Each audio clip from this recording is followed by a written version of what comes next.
تا ته چې دا زخم جوړ شوی دی نو د دې وخت څومره وشو تقریبا د 3 میاشتې 4 میاشتې سور روجې نه مخکې میاشت شوه که نه بیا روجې میاشت شوه دا ورپسې دا میاشتې وې ډېر دعایانو وکړو لکه سیوا شو پلاو شو مانی شو دینه پس په دینه مخکې به دې باندې تا ته څه غوټه محسوس کېده غوټه محسوس کېده دا غوټه چې محسوس کېده تا ته څومره ټایم شو د دې هغه نه 3 میاشتې 3 میاشتې مخکې نو غوټې حالت کې ته ډاکټر ته نه وې تللی نه زه نو مته ما بسم الله الرحمن الرحیم دا پیشنټ چې عمر یې تقریبا 45 او د 50 سال میس کې دی دا ماته د اټک نه چا ریفر کړو دا پیشنټ وایي چې دې ته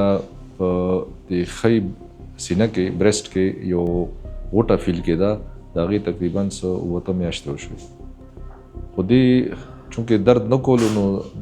دې ته د دې څه اهمیت پته نه وه او دې بالکل د دې نه ځان لاپروا کړی بیا هغه غوټې نه څه ټایم پس زخم جوړ شو تقریبا 4 میاشتې مخکې دې باندې زخم جوړ شو نو بیا دا ډاکټرانو ته تلل شروع شو او زما خلک دا پراپر ډاکټر ته تللی نه ده نو هغوی به هم ورته میډیسن لیکل چې دا به ټیک شي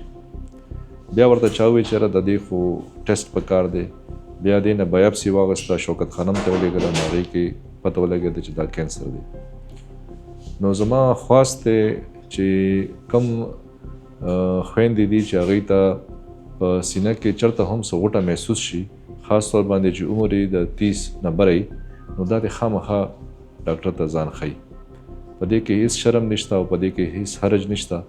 ځکه چې د برسټ کینسر چې دی دا ډېر عامه بیماري ده او خاص طور باندې زموږ علاقه کې موږ د دې ډېر زیات کیسونه وینو که په وخت باندې د دې پته ولګي نو علاج یې اسان وي او مریض عام طور باندې مکمل ټیک هم شي خو که لیټ شي نو بیا د دې کې خطره دی چې دا به نورو ځایونو ته خپور شي بیا علاج ډېر ګران شي نو دې مریض څه خو